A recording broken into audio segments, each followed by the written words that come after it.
Hello, everyone, and thank you for joining me on another episode of Imprint Impressions RC. Today is going to be a fun little video. We are going to do a unboxing. It's more like of an unpackaging of a whole bunch of stuff that I ordered on Amazon, scale stuff, accessory stuff, to put on one of my Red Cat Gen 7 Pros and my SCX-10 III build that I'm doing. I'm taking two SCX-10 IIIs and I'm kind of hodgepodging them together in various different parts to make a really decent trail truck. First off, I want to talk about these. So these are from Injora. These are their 3D printed silicone anti-foams is what they call them.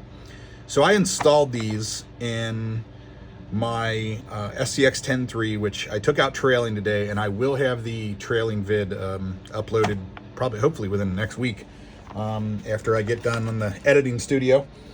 I had these in the tires, and they don't like cold weather. They get really stiff in cold weather, and they don't compress very well. But overall, they did a pretty good job, especially side hilling. Kept my tire, because of how rigid they are sideways, kept my tire from really rolling at all, which was super nice. They are tricky though, and I'll get to that in a moment, but they have red, blues, and they also have greens. The greens are soft, the blues are medium, and the reds are hard. Now, it says that for 8 kilogram RC cars and higher to use the red, I think it's 4 to 8 kilograms use the blues, and then anything 4 kilograms and under use the greens. I'd say, I don't know how to do conversion in kilograms and pounds and everything else. That's a Google thing. But I'd say my 10.3 probably weighs in around 7-8 pounds, somewhere around there. So what I did is I bought both. Now these come in a 4-pack. These are like $20 on Amazon. I've seen some companies 3D printing these and selling them for like $80 for 4 of them. And as soon as I found these, I ordered them. The blues, I think, were the last set. I'm sure there'll be more in stock, obviously. And the reds came overnight delivery. The blues took about a week. But the reds are hard, and they are, like, you got to put a little force behind it to squeeze it. So you can imagine when a tire is completely around that, trying to compress that, there's a lot of support. The blues, since they're mediums and not hards, they're a little bit squishier, a little bit easier to crunch and squish. Now, obviously, once you have these in a tire and it's completely round, and as it rolls, it's going to compress individually. I just like how they have all these different honeycomb features to it. And they were like $20 for 4 of them. They're from Injora, and I like Injora stuff. They make good stuff. I don't really see anything wrong with it. Of course, excuse me, it's made in China, but pretty much everything in the RC world is. But let's get to talking about these for a bit. So if you use a wide tire, I don't know if you can see how wide that is. It probably doesn't look as wide on camera as it does in person. If you run a wide tire, like a Pitbull or a Proline tire that's really wide, these will fit straight in there and you won't have any problem. If you're like me and you run RC 4-wheel drive tires, or I have a set of Axial Trepadors coming soon, which I absolutely love those tires. They're kind of on the skinny side. So what I discovered when I tried putting these in, because these side walls here are just solid and rigid and stiff, I discovered that when I was trying to put my skinnier tire on, that these were pushing the sidewalls out of the tire so bad that when I was screwing my bead lock together on the tire, it was actually pulling the bead out of the ring before I even had it tightened all the way down. So, naturally using my ingenuity, I came up with an idea. I have a nice, wonderful Dremel tool that I bought from Harbor Freight. And you can buy, it comes with a kit, focus, comes with a kit, this little really, really rough sandpaper tubes. So what I did is I Dremeled a little bit, not a lot. I Dremeled a little bit of material off this edge right here, this leading edge. Dremeled a little bit of material off, and that even included these fins on each side. Dremeled some of the material off on both sides and skinnied it down a bit. Now, I don't have an example to show you because my foams are inside my tires, but I Dremeled some of it off. It does make a huge mess.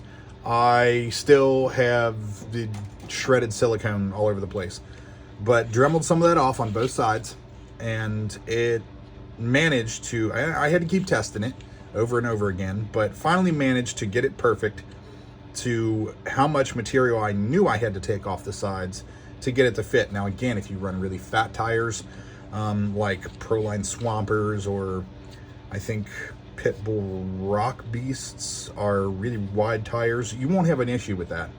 But if, like I said, if like me, you run skinny tires, that's going to create a problem. It does fill out the tire quite nicely. Gives it a larger footprint, and it's they're made, I think they go all the way up to 118 millimeter, from 118 millimeters to 122. And my RC four-wheel drive Goodyear tires are 4.75, so that's like 120, I think. Don't quote me on that.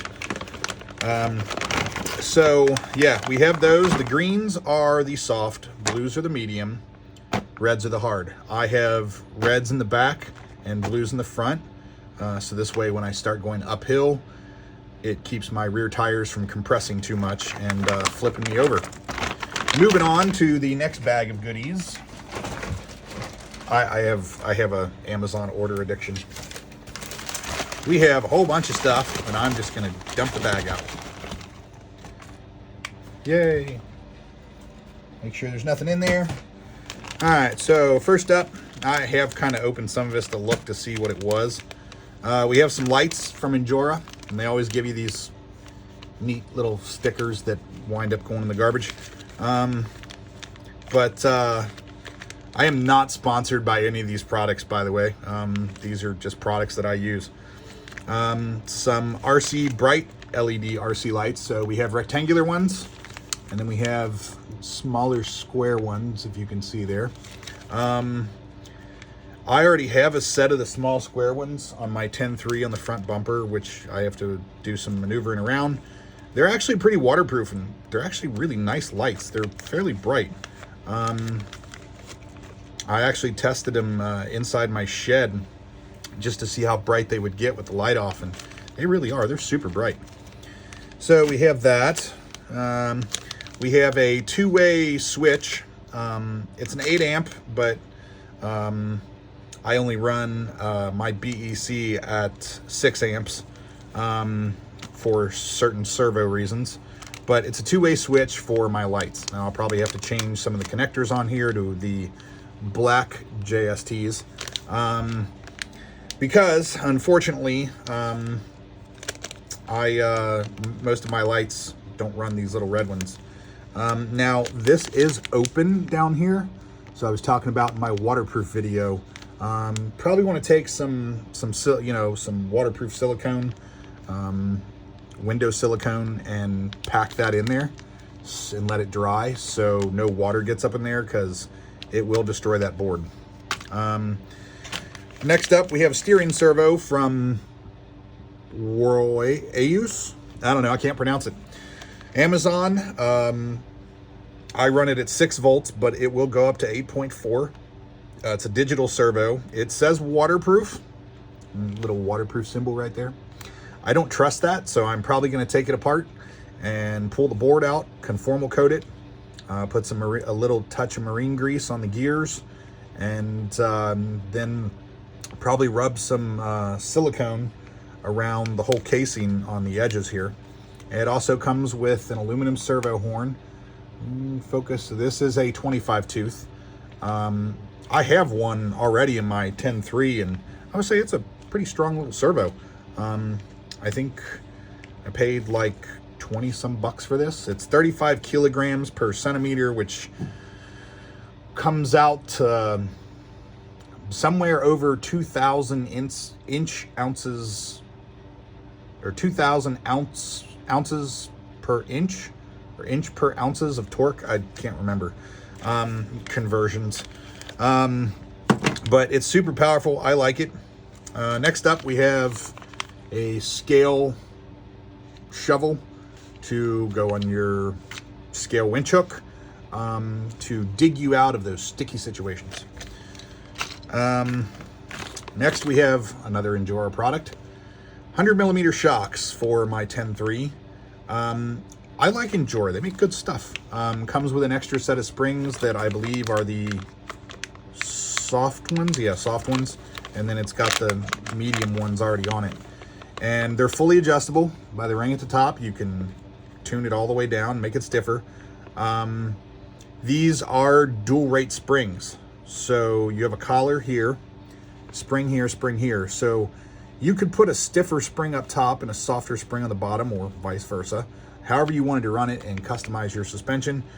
I do have axial shocks currently, but axial shocks are notorious for leaking, and mine have already leaked out all the fluid, which is kind of shocking considering that I run, this is Losi shock oil, but this is 70 weight shock oil, and it's already all leaked out. But I got one set to put on my 10.3, and then I also got another set of these to put on another build that I have. Some more. And, oh, then we have this by VJB.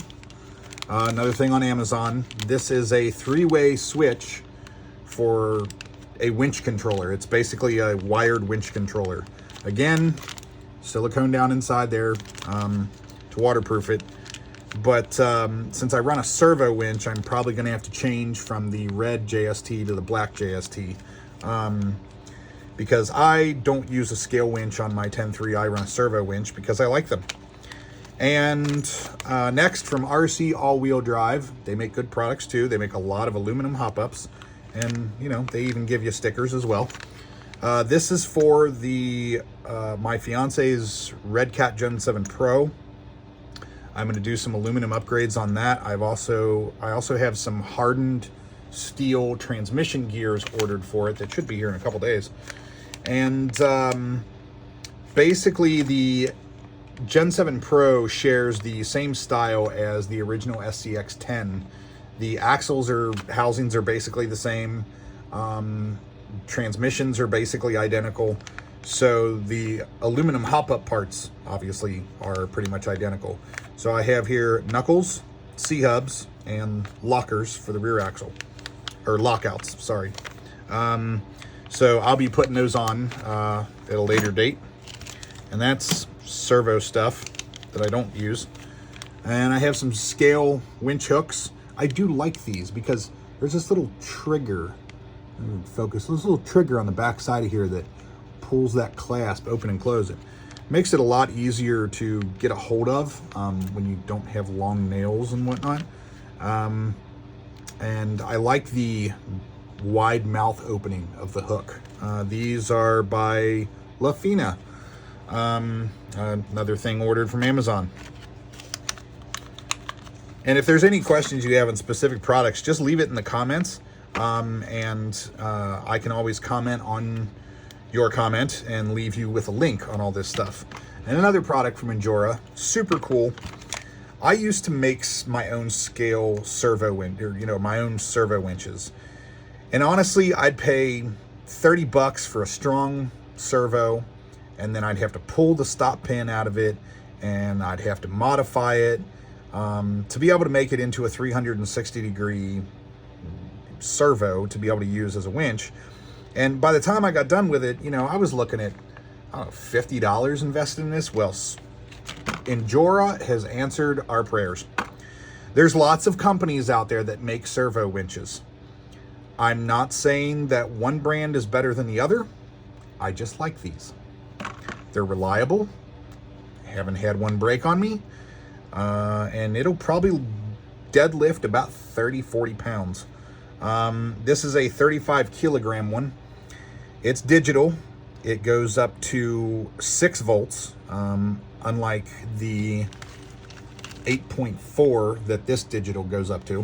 So you can only run, if you don't run it off a separate battery and you run this off your receiver with the 3-position switch, the issue you're going to run into is you're going to have to program your BEC at 6 volts, which cuts back on your steering power a little bit, but not excessively. Now it says waterproof, just like the other servo. I'm going to take it apart, conformal coat the board, a little marine grease on the gears, just a little speck, and then I'm going to take some silicone around the case, and I'm going to waterproof it my own way. And it also comes with a spool and a screw that fits the threads in this. And I think I have like, I run 60-pound test braided spider wire, low memory spider wire that has like a 17-pound test diameter on it. And I want to say I have about 100 feet of it on my spool on my 10.3. But they do include winch line, synthetic winch line. They also include braided winch line, which I'm not really a fan of that stuff. And they also give you a little scale winch hook as well. So that's kind of nice. Nice that they have that for you. I'm gonna put it back in the box so I don't lose all the pieces. But yeah, Injora makes some good products. RC all-wheel drive makes some good products. I like their stuff. It's decently priced and it's fairly reliable. Now, everybody has their experiences. Not everybody likes their stuff, and that's okay. Everybody has different experiences and different pros and cons with what they use and what they don't like to use. And I'll never say that anybody's opinion is wrong. It may not be the same as mine, but I won't say that everybody's, you know, opinion about certain RC products is wrong. People just have preferences. We got one more package to do. Bear with me here. I know it's another longer video. You're probably sick of my other 2 long videos. Okay, there's that. Make sure there's nothing else in here. Okay. What do we have here? Ah, here they are. These are the steel gears from Red Cat, the steel transmission gears to put in the Gen 7. I thought those were coming on another day, but apparently they got delivered today. And then this is a raincoat for my Canon camera that I may do some video on. It just really depends on where I'm at and what kind of video I can grab. I do most of it on my iPhone just because it's easy to do and it's uploadable. But this will come in handy if I ever take my camera out on the trail. Snow, rain, mud, I can keep it all covered up. I don't have to worry about anything. So that's pretty cool. One last thing I wanted to end on is this. So I have tons of Ryobi tools. I'm kind of a Ryobi fanatic, and there's going to be a lot of people that say DeWalt's better, Milwaukee's better, yada, yada, yada, yada, yada. I use Ryobi. Not a single one of my Ryobi cordless tools has ever failed me. Not a single one. And they do everything that I need them to do. I am not a professional construction worker that beats and abuses on tools. I'm just your everyday average guy. So I bought this, I think it was like $39 at Home Depot. And It's a little screwdriver. It's got a little LED light. And it's got a little switch on the back. So there's up is forward. Down is reverse. And then the button on the top allows you to take it from a pistol grip. Sorry. To a straight screwdriver. So you can get into skinnier areas that you wouldn't be able to get if you have it at a 90-degree angle, which is pretty nice. And it is a 1/4-inch hole, which means you can use your RC bits inside of it. Now, it is magnetic to a certain degree, but it's not the strongest magnet in the world. But it does work a little bit, and I like it. I've used it and on my bead locks. If you're like me, you have a little bit of arthritis, you're starting to get old, putting those bead locks on is a pain. This makes life so much easier. And it takes a little itty bitty lithium pack that charges with a USB-C, and it even lights up to tell you when it's charged. It also has a little LED light down here to let you know if it's red, the battery's getting low. If it's bright green, then you're good. That's all I have for you today, folks, on a review of some stuff I got in from Amazon and other things. If you like what you see, please subscribe and hit that like button, and I'll catch you on another episode.